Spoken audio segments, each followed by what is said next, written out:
আজ আমি যাব কচুর শাক তুলতে। তো চলো আমার সাথে। দেখো আমি একটা কুলো নিয়ে নিয়েছি। আমার বাড়ি থেকে দুটো রাস্তা পড়ে, যেখানটাতে আমি চিকেন কিনতে যাই সেখানটাতে। চলো যাওয়া যাক।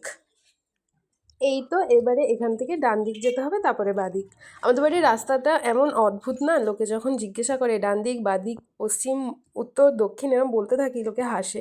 যাই হোক, দেখো ফাইনালি চলে এসেছি। এই ডান দিকের দোকানটা থেকে কিন্তু আমি সবসময় চিকেন কিনি। আর এই যে বাদিকের জায়গাটা, এখানটাতেই এই জমিটাতেই হয়েছে এক গাদা কচু শাক। এখন যদিও অতটা নেই, যেহেতু শীতকাল তাই অল্প আছে। যাই হোক চলো। দেখো এই যে একদম মাঝখানে দুটো ডালের মাঝখানে যে পাতাটা, এটাই কিন্তু আজকে আমি নেবো। শাক ডালগুলোও খাওয়া যায়, আজকে আমি ওটা করবো না, আজকে আমি এই পাতাটা রান্না করব। খুব বেশি হয়নি তাই আমি কিন্তু অল্প ডগা ডগাও নিচ্ছি। আর এই দেখো এই শাকগুলোকে আমি ছোটোবেলায় না পালং শাক হিসেবে খেলতাম, আমি রান্নাবাটিতে পালং শাক বানাতাম এগুলোকে। যাই হোক, এই মাঝের পাতাগুলোই কিন্তু নিয়ে নেব। চলো তোমাদের আর একটু ভালোভাবে দেখাই। দেখো এই যে দুটো ডাল, এই যে গাছের দুটো ডাল, ডালের মাঝখানে দেখো এই যে আমার হাতের ঠিক সোজা সোজা একটা এইরকম ছোট্ট কলি বেরোচ্ছে। এটাই কিন্তু খাবো। এটা খেতে কিন্তু অসম্ভব টেস্টি লাগে। তোমরা গরম ভাতে যদি একবার খেয়ে দেখো। আজকে আমি যদিও চিংড়ি মাছ দিয়ে আর পেঁয়াজ ফোড়ন দিয়ে রান্না করব। তোমরা চিংড়ি মাছ পেঁয়াজ ফোড়ন কিচ্ছু দরকার নেই, তেলের ওপর অল্প একদম সামান্য সামান্য তেল দেবে না মাত্র, ঠিক আছে, দিয়ে তার মধ্যে একটু হালকা রসুন থেতো করে দেবে। রসুনটা কিন্তু ভাজবেও না, থেতো করে দিয়ে পর শাকগুলো দিয়ে দেবে। এটা যে খেতে এত অসাধারণ, মানে অথেন্টিক এই স্বাদগুলো, মানে জাস্ট বোঝাতে পারবো না। যাই হোক চলো বাড়ি যাওয়া যাক। এই তো আমি চলে এসেছি বাড়ি। এবারে যেটা করতে হবে তোমাদেরকে, যে পাতাগুলো নিলাম সব পাতাগুলো কিন্তু এরকম মোড়া মোড়া, ঠিক আছে। এই পাতাগুলোর এই মুড়নিগুলোকে খুলতে হবে। খুলবো কেন, কেন কিনা দেখবো এর মধ্যে কোনো পোকামাকড় আছে কিনা। সাধারণত কিন্তু বর্ষাকালে এর মধ্যে কেন্ন অথবা জোগজাতীয় জিনিস থাকে। জিনিসটা খেতে দুর্দান্ত হলেও কিন্তু একটুখানি চাপের, তাই খুব সাবধানে এগুলোকে কিন্তু খুলে খুলে দেখে নেবে। আর একটা কথা কি জানো তো, এখন দেখি বাজারেও এই পাতাগুলো খুব বিক্রি হয়। কিন্তু বাজারে যেগুলো বিক্রি হয় সেগুলো অথেন্টিক নয়, কেন কি না ওরা বুড়ো পাতাগুলোকে এরকম মুড়ে মুড়ে বিক্রি করে। কিন্তু এখানে ভালো করে লক্ষ্য করে দেখো, কচুর পাতা যেমন ডার্ক সবুজ হয়, এগুলো কিন্তু ওইরকম ডিপ সবুজ নয়, হালকা কচি কলা পাতা রঙের। এই পাতাগুলোই কিন্তু আসল। আমি কিন্তু তোমরা লক্ষ্য করলে দেখবে একদম মাঝের পাতাগুলো এনেছি। আর দু একটা বড় পাতা এনেছি যেটা সদ্য ফুটেছে সেই পাতা। যেহেতু খুব একটা নেই, তাই জন্য আমি দু একটা অমন পাতাও কিন্তু নিয়েছি। এরপর আমি সব পাতাগুলিকে এক এক করে কেটে নেব। এখানটাতে আমার মা জানো তো কী করে, এগুলোকে কুচায় না, এমনি ধুয়ে কড়াইতে দিয়ে দেয়। ওই যেহেতু বললাম গলে যায় একদম মোমের মতো, তাই কাটার কোনো প্রয়োজন হয় না। কিন্তু আমি আজকে একটু কুচিয়ে নেব, যেহেতু আমার কাছে সময় কম। চলো সবটা কেটে নিয়ে দেখাচ্ছি। এই দেখো সবটা কাটা হয়ে গেছে। এবার চলো চিংড়ি মাছের পালা। দেখো এখানে আমি বাবাকে বলেছিলাম 100 গ্রাম চিংড়ি মাছ আনতে, বাবা নিয়ে চলে এসছে 200। যাই হোক, থাকলে থাকবে। এখানটাতে চিংড়ি মাছটা ভালো করে বেছে নেব। বাছা হয়ে গেলে আমি একটা ফ্রাই প্যানে খানিকটা তেল গরম করে নেব। তেলটা হালকা গরম হয়ে গেলে এখানে আমি একটি পেঁয়াজ হাফ করে নিয়েছি, হাফ কুচি করে এখানটাতে দিয়ে দেবো। চাইলে গোটাটাও দিতে পারো। আমি একদমই সামান্য মশলা এখানে ব্যবহার করব। মশলা হিসেবে পেঁয়াজ আর কাঁচা লঙ্কা, ব্যাস আর কিছু না, নুন হলুদ, আর কিচ্ছু লাগবে না এই পুরো রান্নাটাতে। এত দুর্দান্ত স্বাদ হয়, গরম ভাতে যদি তোমরা খাও, এক থালা ভাত খাওয়া হয়ে যায় এটা দিয়ে। শুধুমাত্র কথার কথা বলছি না, যারা এটা খেয়েছে তারা কিন্তু জানে এটা স্বাদ কতটা সুন্দর। এগুলো গ্রাম বাংলার প্রাচীন সমস্ত রান্না। আমি কিন্তু আমার ঠাম্মি মাদেরকে দেখেছি যে এইভাবেই রান্না করে তারা। যদিও ঠাম্মি এখন বেঁচে নেই, বেঁচে থাকলে হয়তো আরও অনেক কিছু আমি শিখতে পারতাম।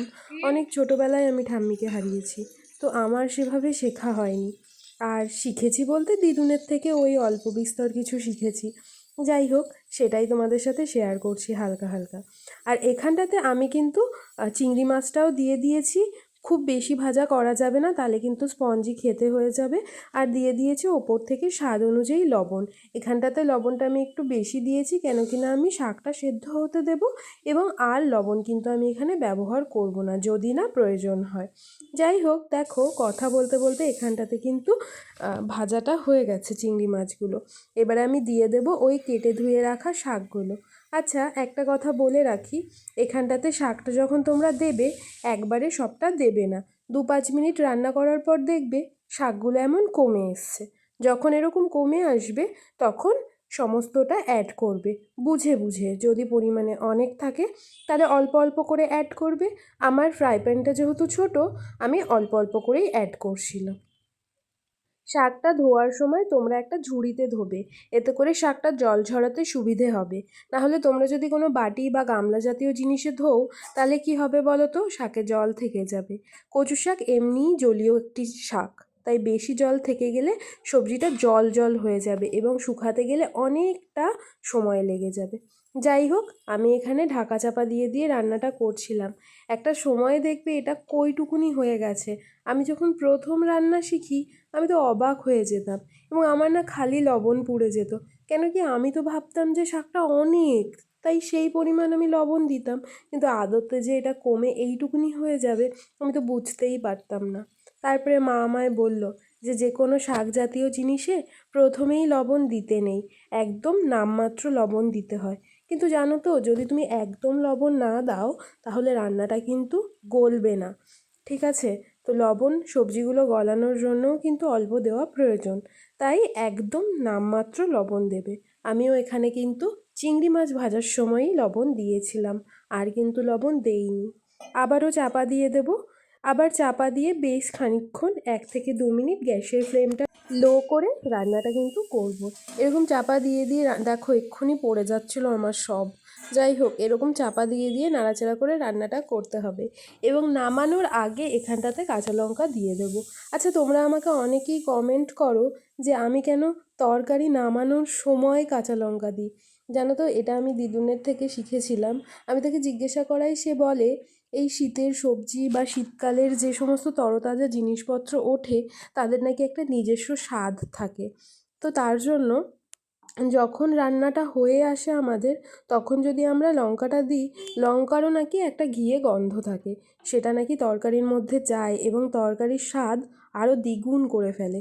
তো আমি সেখান থেকেই এরকমভাবে দেই, আর এতে করে খেতেও অনেক টেস্টি হয়, আর লঙ্কার যে গন্ধটা সেটা আমি পাই।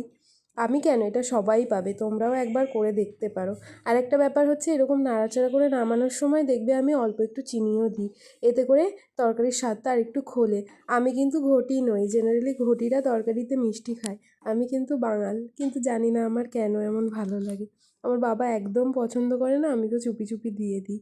যাই হোক, চলো এরকম নাড়াচাড়া করে রান্না করি। এখানে বলে রাখি, দুটো তেজপাতাও দিয়েছিলাম, এটা অপশনাল, দিতেও পারো নাও দিতে পারো। আমি দিয়েছিলাম, আমার কাছে ছিল গাছের তেজপাতা, তাই আমি দিয়েছিলাম। যাই হোক, এইরকমভাবেই ঘেটে ঘুটে রান্নাটা করে নিলেই তৈরি হয়ে যাবে সুস্বাদু স্বাদের, কোনো কেনা নয় কিছু নয়, জঙ্গল থেকে তুলে আনা কচু শাক। কেমন লাগলো আমার রেসিপিটা আজকে অবশ্যই কিন্তু কমেন্ট করে জানিও। যদি ভালো লেগে থাকে তাহলে চ্যানেলটিকে সাবস্ক্রাইব করো, এবং এটা জানাতে কিন্তু ভুলো না তোমরা কতজন এই শাকটাকে খেয়েছো, মানে কচু শাক এইভাবে খেয়েছো। আচ্ছা, আর একটা কথা বলে রাখি, যদি গাল ধরার ভয় থাকে তাহলে একটু তেঁতুল ব্যবহার করো। চলো, দেখা হচ্ছে আরও একটি নতুন রেসিপির সাথে। ততক্ষণ সুস্থ থেকো, ভালো থেকো, এবং একে অপরের খেয়াল রেখো।